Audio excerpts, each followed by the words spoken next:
reality TV and inside look with one of the most popular voices in the region, Kris Fade. Now, Kris Fade is a host, a radio host, a presenter, an entrepreneur. The Kris Fade show is the biggest breakfast show in the region. Kris was one of the main casts in Dubai Bling, which is one of the topics we're going to be discussing today. Kris is also a content creator. He's expert in content creation. We will discuss this as well. But last but not least, he is a world-renowned MC, which makes my job a bit stressful today. But please put your hands together to welcome Kris Fade to the stage. Thank you. Thank you. All right. Hi, everyone. How are we? We good? Come on, are we good? Let's go. Energy. We're in media. That's what we do.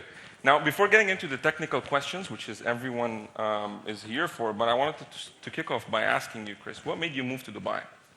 I was working in radio in Sydney, Australia. That's where I'm originally from. My parents are Lebanese. They migrated from Lebanon together, went to Australia, a foreign country. I accidentally fell into radio in Australia, and I was doing that for 4 to 5 years, and then the opportunity came to open up a new radio station in Dubai. Dubai was very foreign to me. I did not know much about Dubai. That station was Virgin Radio, so it was the first radio station that Richard Branson and the team would open up in the Middle East. So in the industry in radio, you rarely get to open up or be part of a brand new radio station. So the opportunity was, hey, let's go give it a go. I was recently single at the time. I had no commitments, and I thought, let's jump onto the plane. Let's go check out what Dubai is all about, and help launch this radio station with ARN, the Arabian Radio Network. That's what brought me here. But now that you've shared also the start or the beginning of your journey into the radio industry, what I wanted to ask is, and when I was preparing for this session, I asked a couple of friends to suggest questions. So one of them was, one or two things that you think are different now in comparison to when you started in the radio industry? I think, when we started in radio, there was no social media. So I've been doing radio for 20 years. So when we started in radio, there wasn't, Instagram, Facebook, TikTok. There weren't all these content creators. Radio presenters alongside TV shows were the only sort of place where you would get content from, so I think the biggest change for that is social media. We now, as radio presenters, aren't only doing a show which is heard, we're also doing them visual. Which are visual. So, we used to rock up to our radio studios wearing our pajamas sometimes because no one would ever see us.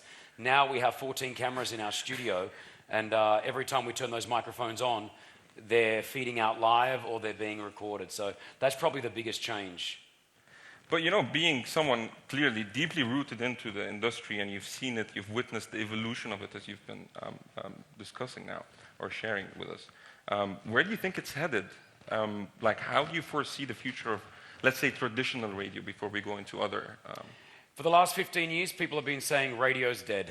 It's dying. It's not going to be around. Probably more, actually. Well, from my industry, that's what would be. There's seminars that happen around the world. There's people saying, oh, radio's dead, podcast is taking over. Radio will never die. And the reason why I say that, it's the only medium where we can go one-on-one live every single day with a two-way communication. For example, this morning there was a fire in Dubai Silicon Oasis or in Sports City. We were instantly on that as it was happening, talking to someone that was there, being able to relay that information instantly to everybody, to the millions that listen. So with radio, it comes down to the personality of there's a mix of the talent that's doing the radio show, the music that plays, the cash prizes and all that. So you put it together, this week alone we have 80,000 dirhams on the line every show. So every morning your opportunity of winning 80,000 dirhams. Plus we have music, plus we have the regular chats that we're all talking about, and we've got the live traffic updates, the live new headlines. So when it comes to radio, that's the one thing that no other medium can really do, and that's why it will continue to do what it's doing. You've sort of answered my next question, but I'm going to ask it because I want more on podcasts in that sense. But you've already mentioned why you will retain certain segment of the society, if not all, because of the unique characteristics of radio. But in that sense, it's unnegotiable, obviously, to see how much popularity podcasts have gained in the recent years. Yeah. They've become more popular, more accessible. There is more content. It's much easier to break through podcasts, opposed to, say, traditional radio or traditional media for that, in that sense. How do you picture the dynamic or the relationship between traditional radio and podcasts in the future? Are they competing? Are they complementing? I think they're complementing. We have a podcast on our radio show, so the radio show that we do live every single morning gets taken out, all the commercials removed, all the music removed, joined together, and it goes out as a podcast.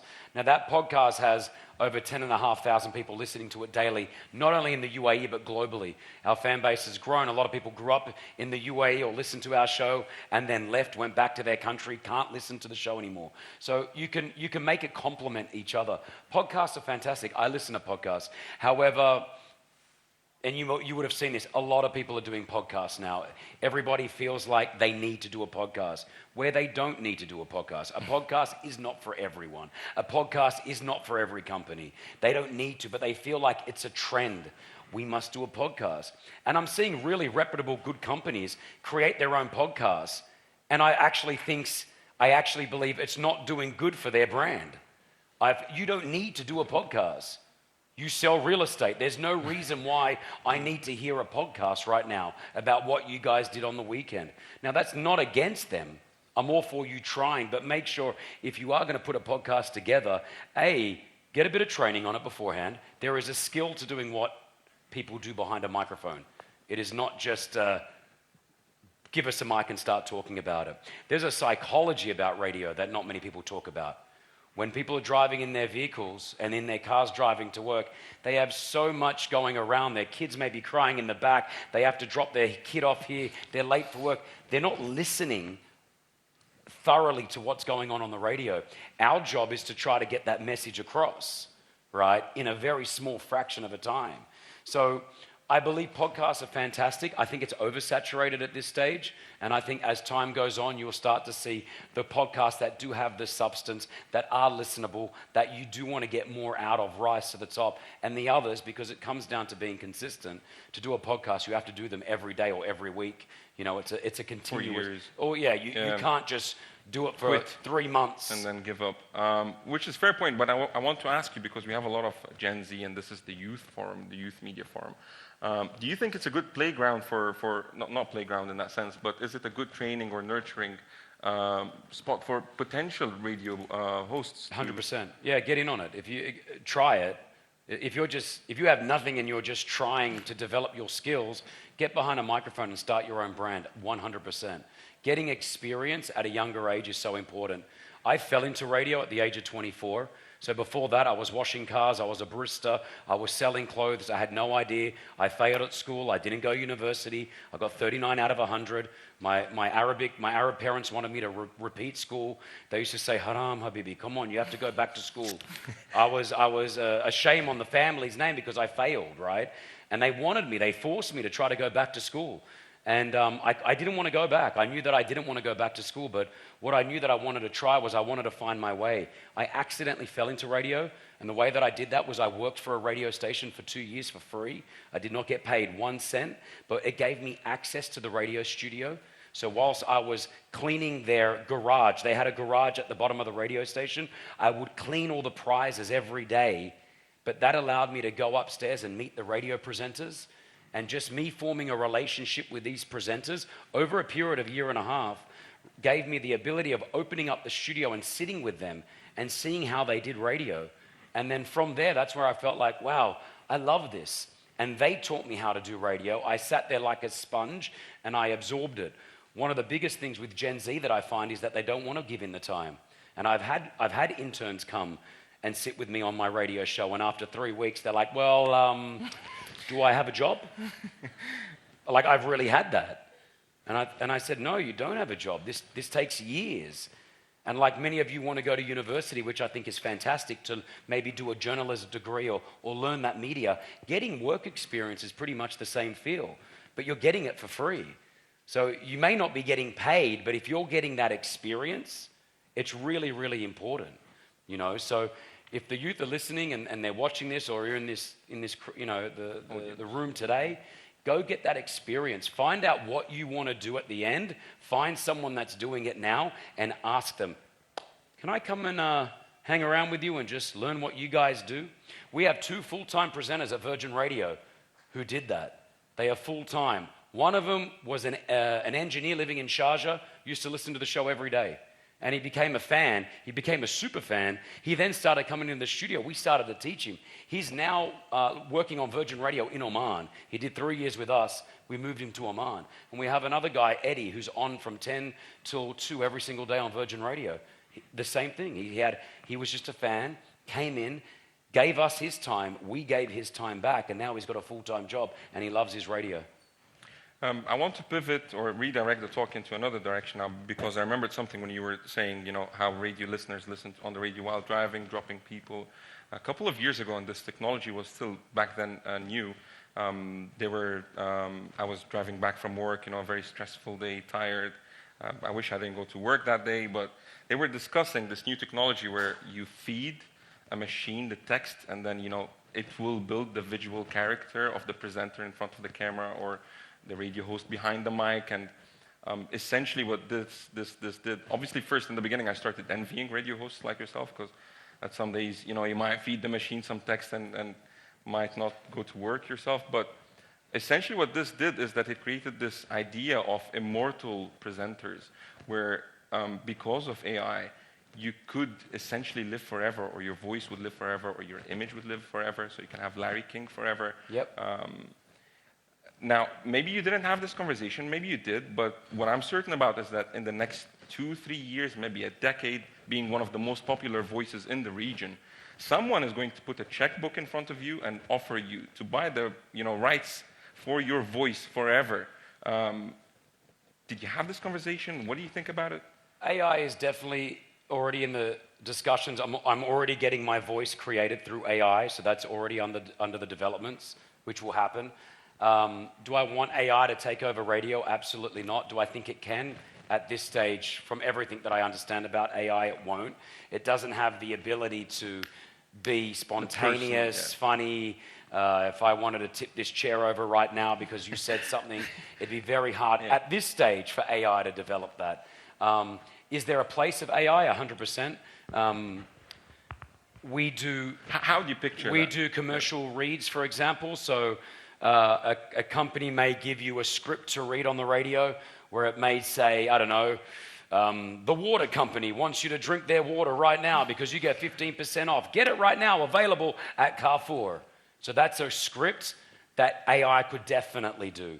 And if it needed to be read in my voice, they could compute that together.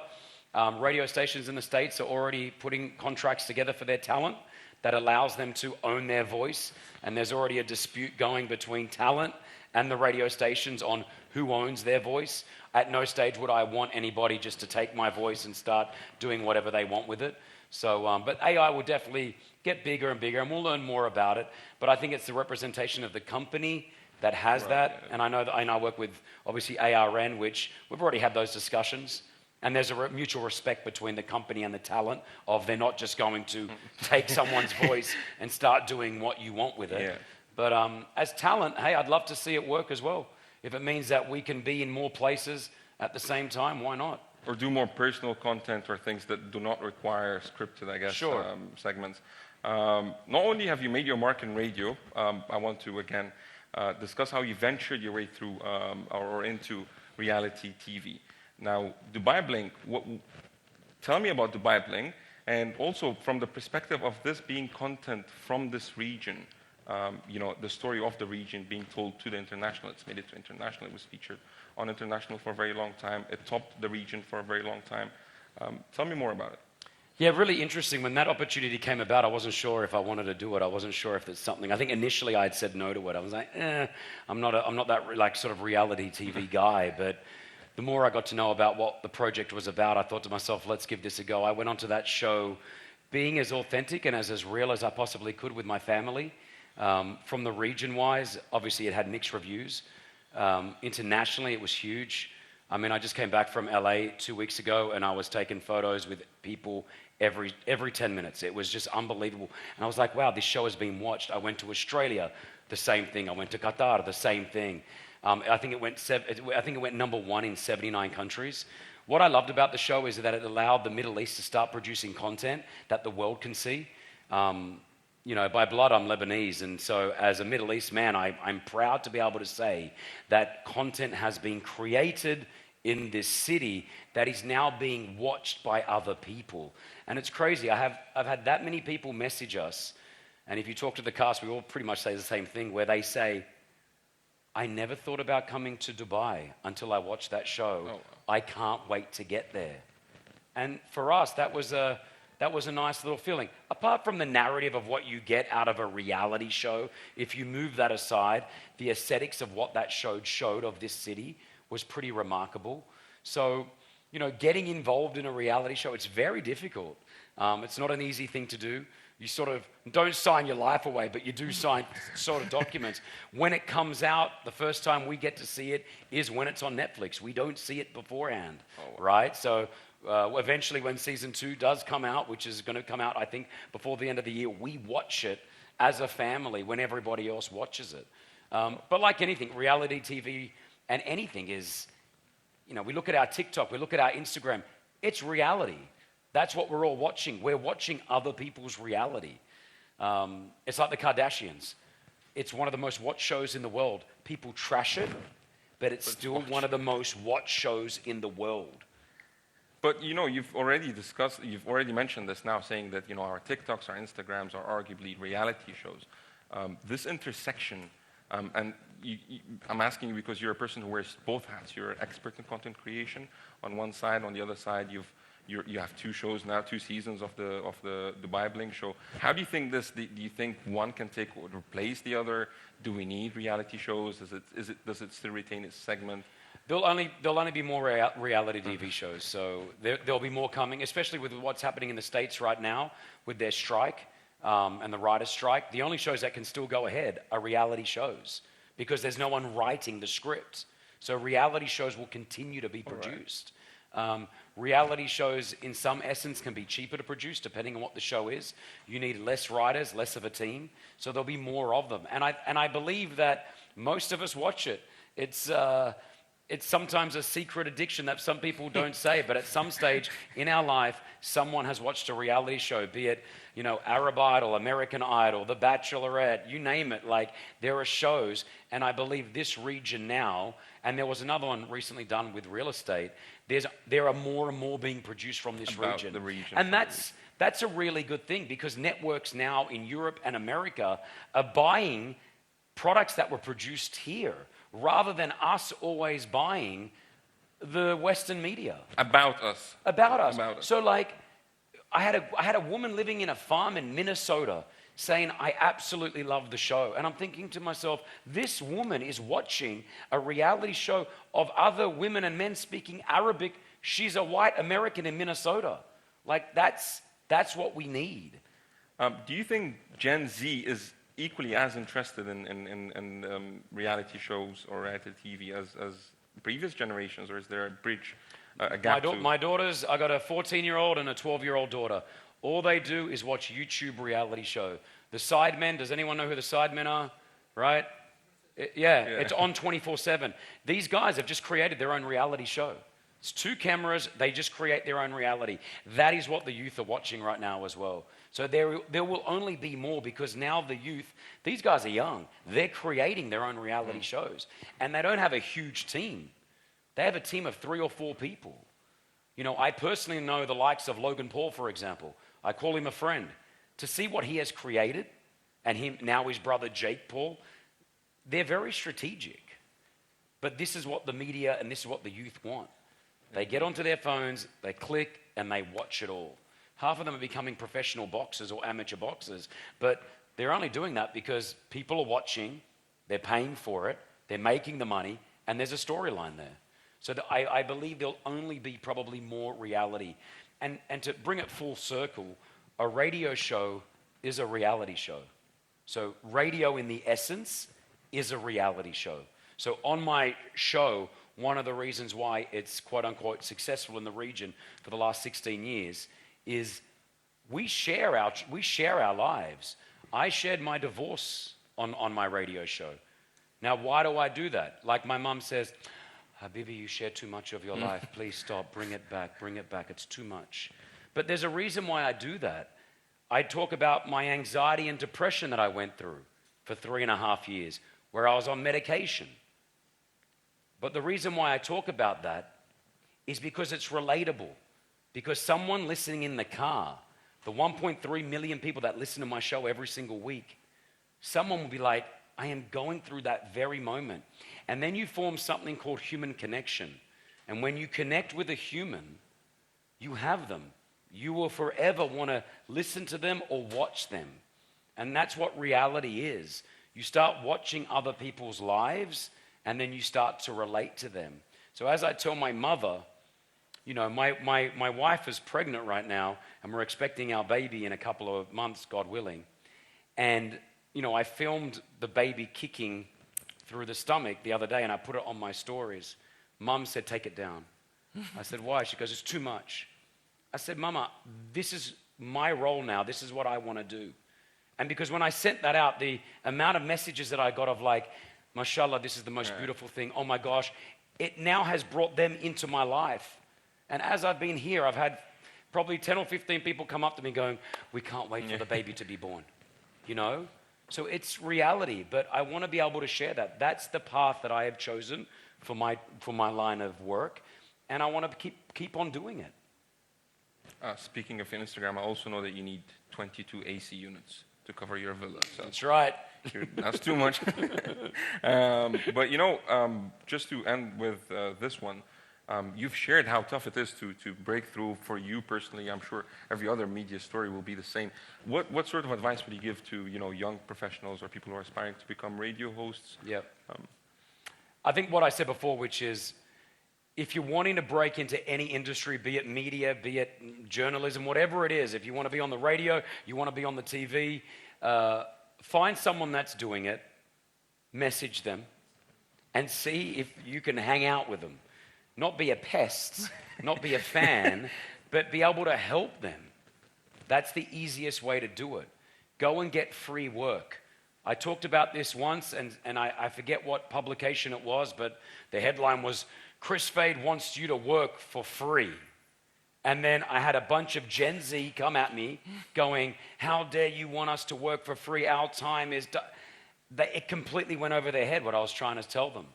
Because the experience that you gain, if you were in our Virgin Radio studios for 1 month and you got to see what happens in there, you would learn in that 1 month more than you would learn in 6 months at college of radio. Of radio, right? And the analogy that I always say, and it's a weird one, but I think it explains it. You're in an airplane, and it's crashing, all right? Airplane's coming down. Pilots have passed out, okay? The crew come out, and they say, does anybody know how to fly this plane? There's 2 people. One guy says, I went to aviation university. I have passed every test. I've never flown this plane before, but I have gone through every test. I feel confident I can do it, right? The guy next to him's like, yo, I've never gone to college, but I've been flying this plane for 10 years. I'm good to go. Who are you choosing? The guy who's been flying the plane The guy for 10 who's years. had the experience of flying the plane for 10 years. And be it media, be it anything that you want to get yourself into, experience is so important. So that's my advice. Go and get that experience. Find it somehow. Get ahead of everybody else. 1 million people would love to wake up and do what I do every single morning. So get that experience and get at it. Kris, thank you for being with us here today. Thank you, our audience. Thank you so much. Thank you. Thank you. Thank you so much. Thank you, guys.